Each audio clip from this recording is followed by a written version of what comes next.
What's going on, everybody? Yvonne here. Now, if you guys are new to crypto, you might have heard of Coinbase and Coinbase Pro. Both the platforms are super popular for buying, selling, and trading crypto. However, they have different features. Regular Coinbase is one of the best entry-level platforms, and it's more suited for beginners, while platforms like Coinbase Pro are more suited for advanced users. So in this guide, we'll go over the differences between the two and see which one is going to be a better fit for you. So let's go ahead and dive right in. Now, a little history lesson here. In the early days of crypto, it was very hard to buy and sell. It was very complicated. And that's why when Coinbase first got started, its whole mission was to make the whole process as easy as possible. Their main purpose is for people to not get lost in the weeds and to be able to buy basic things like Ethereum or Bitcoin. Coinbase Pro, or used to be known as GDAX, is more suited for advanced users who need more of advanced charts and monitoring systems. And as you guys see here, for the basic Coinbase interface, here's how it's going to look like, and it's going to be very similar on the mobile version as well. As you guys see, it's very straightforward. There's literally the button trade here for Bitcoin, Ethereum, Tether, XRP,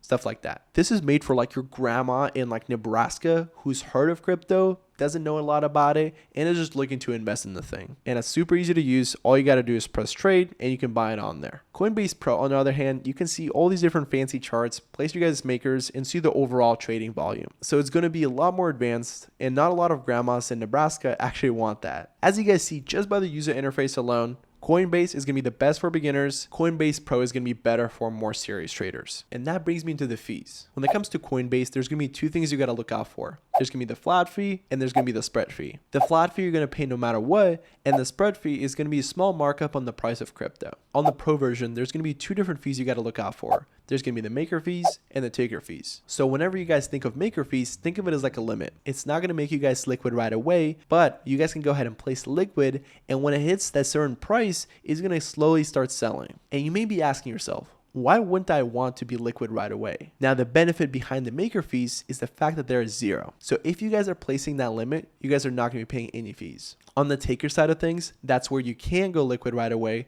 The fees are going to be around 0.08%, and that's going to be a lot cheaper than Coinbase's. And that's especially true if you guys have a lot of trades over a longer period of time. And that kind of ties into the use of the platform. For Coinbase, let's say I have a couple $100 laying around and I want to invest it. All I need to do is just press trade and I'm ready to go. It's kind of hard. You cannot really get as fancy with it. On the Pro version, however, you can go ahead and set a limit. So let's say if Bitcoin gets to a certain point, that's when we start buying. And that kind of connects to the idea of makers and takers. And when it comes to automated trading, Coinbase does not support the API integration that can go ahead and connect Coinbase to another system, while the Pro version does. And there you have it, folks. If you guys are a beginner and you just want to buy crypto in an easiest fashion possible, go ahead and go with Coinbase. But if you guys are looking for more advanced tools, lower fees, and more of that trading experience, then the Coinbase Pro version may be a better fit for you. Again, you guys can always start on the basic Coinbase version and just grow into the Coinbase Pro, so don't feel like you guys are getting stuck. And if you guys want to try out either of the platforms, the links for them are going to be down below in the description. So if you guys found this video helpful, please make sure to leave a like and subscribe for more videos like this, as it tremendously helps support the channel. Till next time.